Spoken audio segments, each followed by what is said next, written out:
Moikka moi ja kiva kun tulit kuuntelemaan podcastiani Suomea for You. Olen Anna-Maria ja tässä podcastissa käsittelen suomalaista työkulttuuria, erilaisia ilmiöitä ja etenkin suomen kieltä. Olen nauhoittanut jo aika monta podcast-jaksoa Italkissa ja nyt siirryin tänne YouTuben puolellekin tekemään podcasteja. Aika jännä muutos siirtyä pelkästä äänestä siihen, että on video ja ääni. Mutta hienoa, että olet siinä kuuntelemassa ja katselemassa.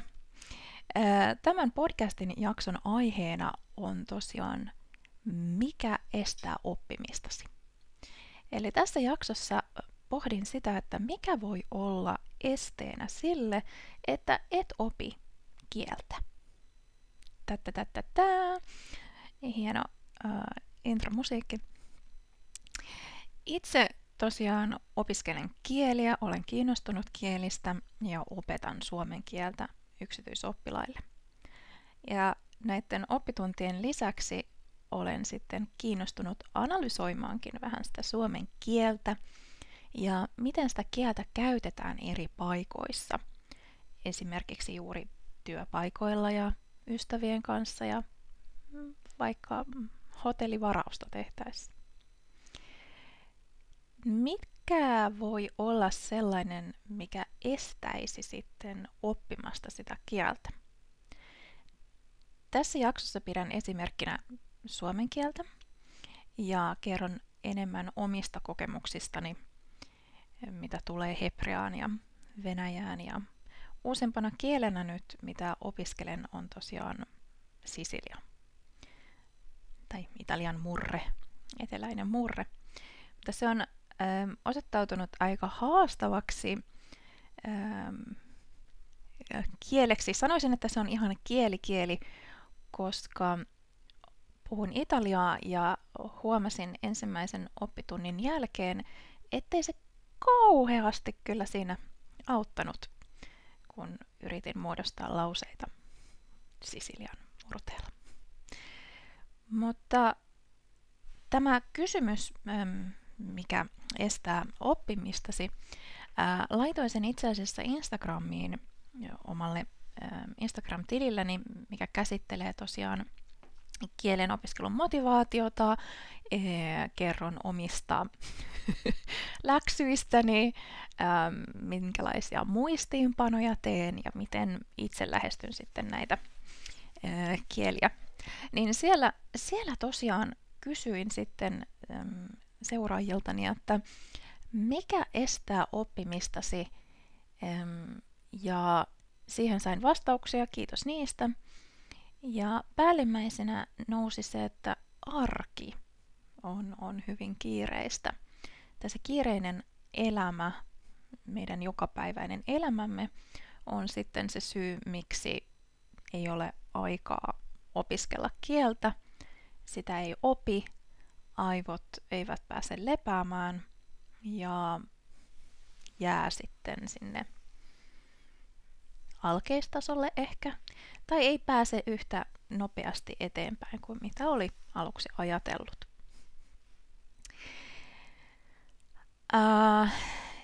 Sanoisin, että pitää olla armollinen itselle. Pitää osata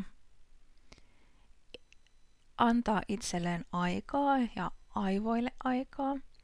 Ja etenkin silloin, kun ei enää ole nuori ja muista sanoja ihan simsalabim, niin täytyy ymmärtää se, että vaatii useampia toistoja.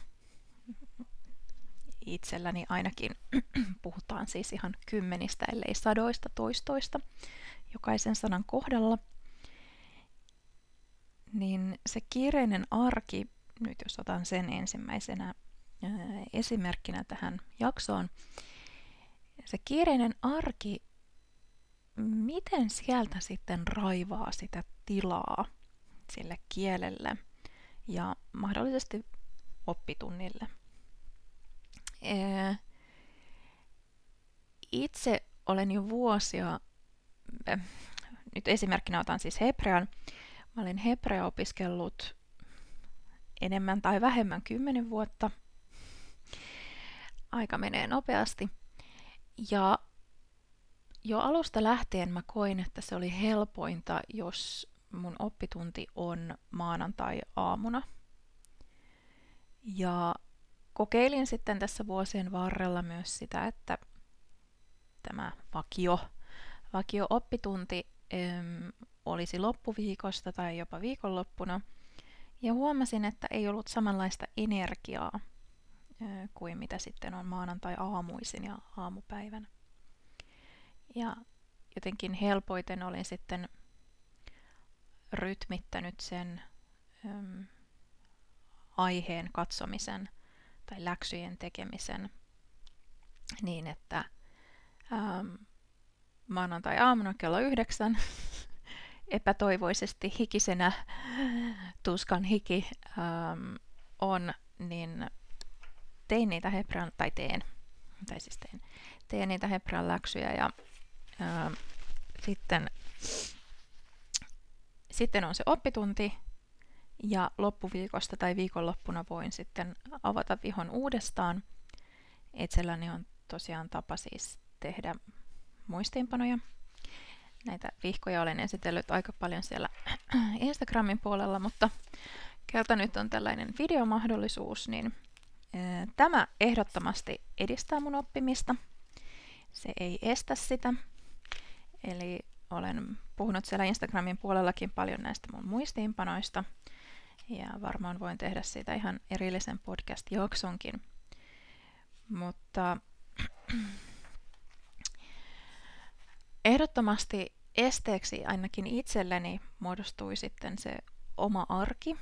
Ja kun se rytmi menee sekaisin, siis siitä, että on vauva ja lapsen aikataulu on erilainen kuin mitä sitten se kielen opiskelun aikataulu, niin nyt näin muutaman vuoden jälkeen, kun olen taas palannut tähän rytmiin, että opiskelen esimerkiksi tätä hebreaa maanantai-aamupäivisin ja otan itselleni sen ajan, että en halua estää sitä omaa kehitystäni sen kielen suhteen ja oppimisen suhteen, vaan ihan tietoisesti otan sen ajan pois työltä, siivoamiselta, kaikelta muulta, mitä elämässä sitten tapahtuu ja on. Ja suhtaudun siihen intohimoisesti ja pidän kiinni siitä, mitä olen itselleni luvannut. Toki se kiireinen arki, se vie mennessään ja siksi hebrean opiskeluissani on kestänyt jo vuosikymmen, koska olin niin kiinni kurssiajattelussa. Se esti sitä omaa oppimistani, koska aina ajattelin, että pitää olla joku kurssi. Oli hebrean alkeet, sitten piti odottaa puoli vuotta vähän yli ennen kuin tuli seuraava kurssi. Ja sitten taas oli seuraava mahdollisuus, joku intensiivikurssi. Ja olen Suomessa pääkaupunkiseudulla käynyt kaikki mahdolliset hebrean kurssit. Ja sitten muutaman vuoden jälkeen havahduin tosiaan siihen todellisuuteen, että oma oppiminen pysyy paikoillaan.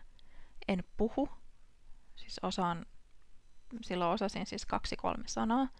En ymmärtänyt puhuttua kieltä, koska se kaikki oppiminen oli siinä paperilla ja kirjoissa. Ja hyllytolkulla on hebrean kirjoja ja ne on enemmän tai vähemmän avaamattomia.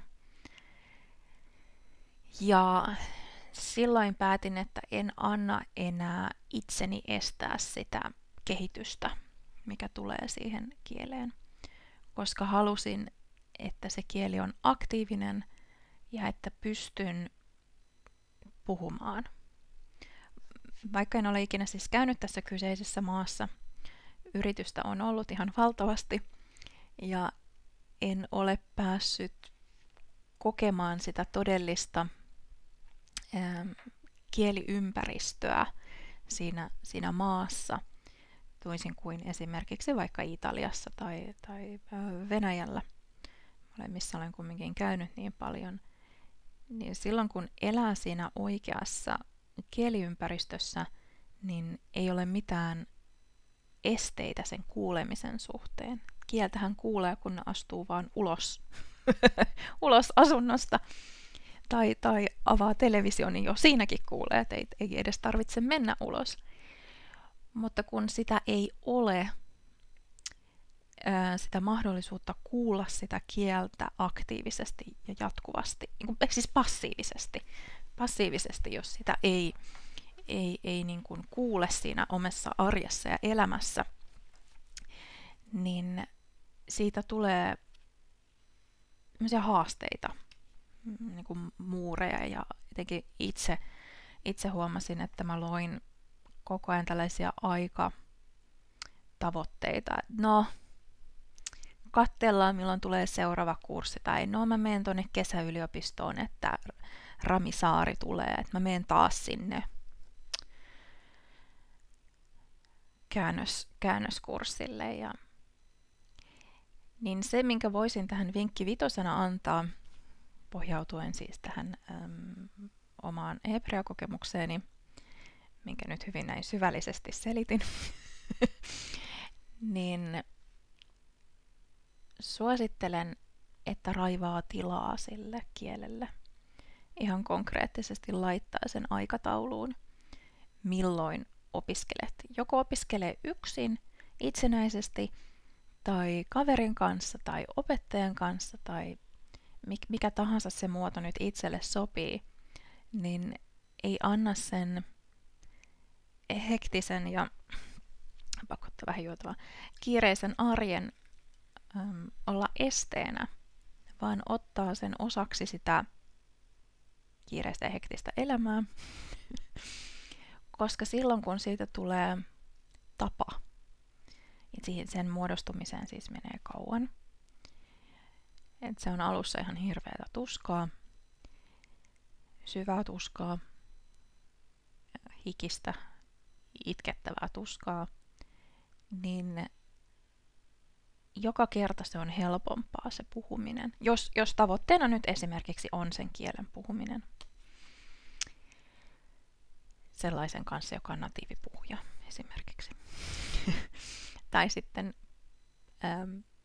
mä pääsin yli sitä lukosta, mikä mulla oli sen puhumisen suhteen, kun otin oppitunnin aina sitkeästi maanantaille. Ja sitten ajattelin, että mä vähän poistan näitä henkisiä esteitä, mitä mulla tosiaan on sen kielen puhumisen suhteen, kun uskalsin vain puhua siis yhden ihmisen kanssa. Ja sitten mä otin toisen opettajan, joka on siis nainen. Sitten mulla on niin kuin miesopettaja ollut siis monta vuotta. Ja sitten mä otin naisopettajan, jotta mä voisin siitä hebreasta käyttää sitä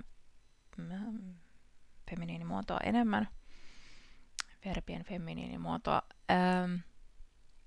Ja sitten mä huomasin, että on pelottavaa, on kauheaa puhua sellaisen kanssa, joka ei odota, että hän ei hengitä, vaan hän vaan puhuu. Ja sitten joutui itse opettelemaan uuden tavan puhua sitä kieltä nopeasti ja että piti oppia keskeyttämään, mikä on ehkä suomalaisellekin vähän haastavaa niin kuin henkisesti sitten kiilata sinne keskusteluun mukaan. Mutta sellaisia ajatuksia mulle nyt tuli tästä, mikä estää oppimistasi aiheesta. Ja kiitos kun kuuntelit tätä ja katsoit tätä ensimmäistä podcastin jaksoa. Olin tosiaan Anna-Maria ja mene ihmeessä Italkiin, jos et ole siellä, niin sieltä löytyy 2 muuta podcastiani, joissa löytyy myös aiheita ja seuraile myös tätä. Keksin tänne lisää upeita mahtavia aiheita Ja aina saa aiheita siis ehdottaa, laittaa kommenttia. Ja mitäs muuta? Joo, no ei nyt tule muuta mieleen, mutta jatketaan sitten siinä seuraavassa jaksossa enemmän näistä mielenkiintoisista aiheista. Kiitos kun kuuntelit. Heippa hei!